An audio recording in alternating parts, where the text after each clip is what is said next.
저에게 구주이베란 입시의 동반자라고 생각합니다.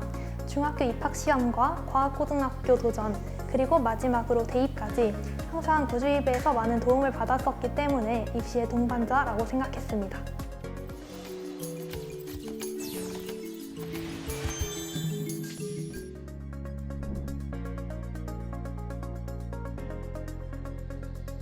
저는 동아고등학교를 졸업한 박수연이라고 하고요.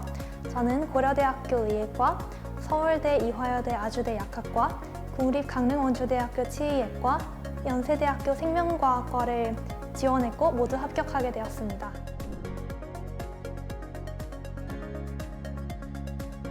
저는 1학년 때부터 생명 계열을 지망하긴 했지만 구체적인 학과는 목표로 두지 않았었습니다. 최대한 많은 분야에서 응용되는 물리학이나 확률과 통계 같은 과목을 수강했고요.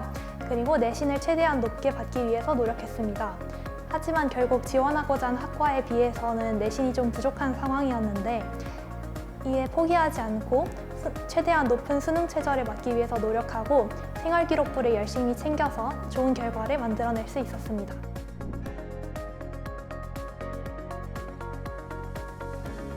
저는 과목마다 내신을 대비하는 전략이 조금 달랐는데요.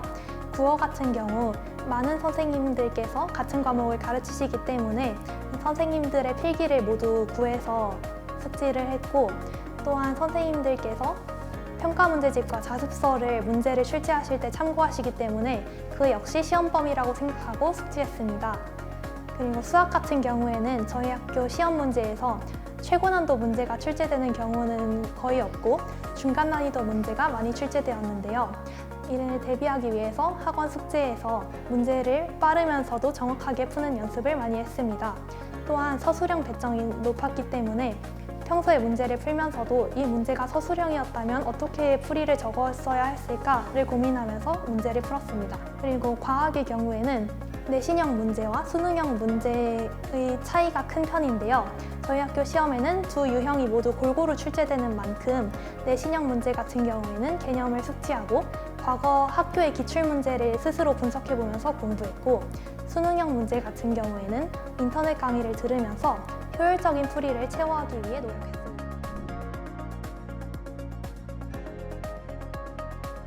고등학교 1학년과 2학년에는 수시에 집중했었기 때문에 수능 공부만을 위한 시간을 많이 확보하기는 어려웠습니다. 따라서 저는 내신 공부했던 것과 최대한 많이 겹치도록 수능 선택 과목을 언어와 매체, 미적분, 화학원과 생명과학원으로 결정했습니다. 국어의 경우에는 꾸준히 기출문제 분석 강의를 들으면서 공부를 했고, 수능을 앞둔 시점에서는 실전 모의고사를 풀면서 시험지 운용을 연습했습니다. 수학의 경우 공통 과목은 2학년 때 내신 공부를 했었던 부분이기 때문에 고난도 문제만을 공부했었고요. 주로 미적분 공부에 시간을 많이 쏟았습니다. 내신 공부도 하면서 수능을 챙긴다는 마음가짐으로 최대한 철저하게 공부하려고 노력을 했습니다. 마지막으로 과학탐구 같은 경우에는 화학원과 생명과학원 모두 출제되는 문제가 고정적이었기 때문에 유형별로 풀이 방식을 익히는데 많은 시간을 쏟았고요. 수능을 앞두고서는 실전 모의고사를 하루에 2회에서 3회분 정도 풀면서 시험지 운용에도 익숙해지도록 노력했습니다.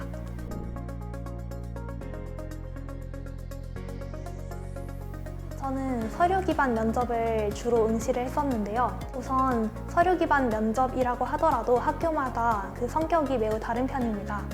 어떤 학교에서는 어려움을 극복한 내용 같은 인적성 질문을 위주로 하고요. 어떤 학교 같은 경우에는 생활기록부의 활동 내용을 아주 세세하게 살펴보기도 합니다. 또한 전공과 관련된 주요 교과목 개념을 물어보는 경우도 있습니다. 이처럼 저는 학교의 면접 유형을 과거 기출문제를 통해서 살펴보고자 했습니다. 두 번째로는 면접에서 대답할 내용을 미리 문장으로 구성해보는 것인데요.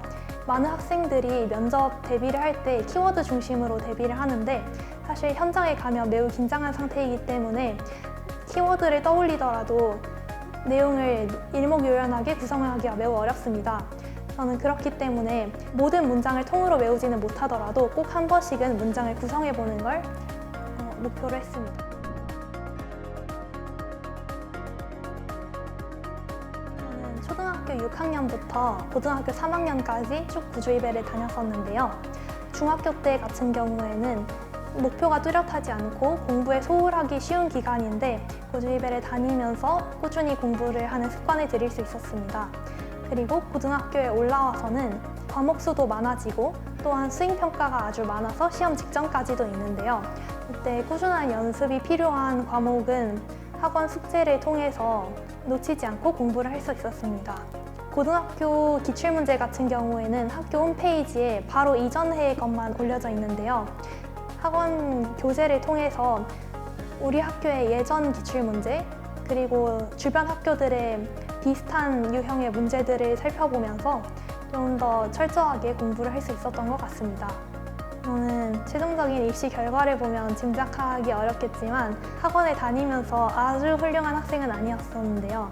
가끔 숙제를 빼먹기도 하고 아니면 많은 질문을 들고 와서 선생님을 괴롭히기도 하는 학생이었는데 이렇게 좋은 결과가 나올 수 있었던 거는 선생님들의 꾸준한 도움이 있었던 덕분이라고 말씀드리고 싶습니다.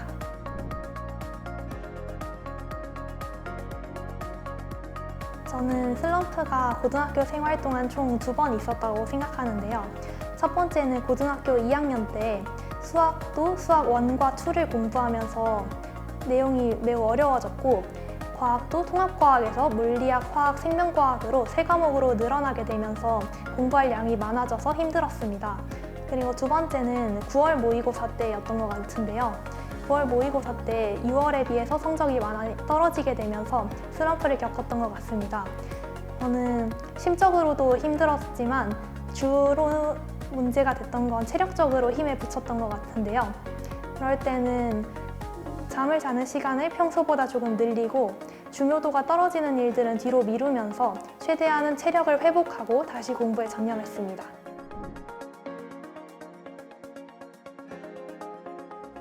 저는 고등학교 생활 내내 게으르면 안 된다는 강박에 사로잡혀 있어서 오히려 조급함 때문에 시간을 낭비한 게 좀 더 큰 것 같습니다.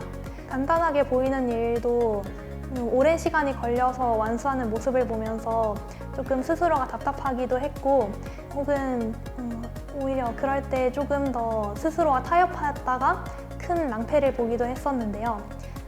주변 사람들에 비교하지 말고 지금 나의 상황에서 가장 필요하다고 생각되는 일을 하면 된다고 말해주고 싶습니다.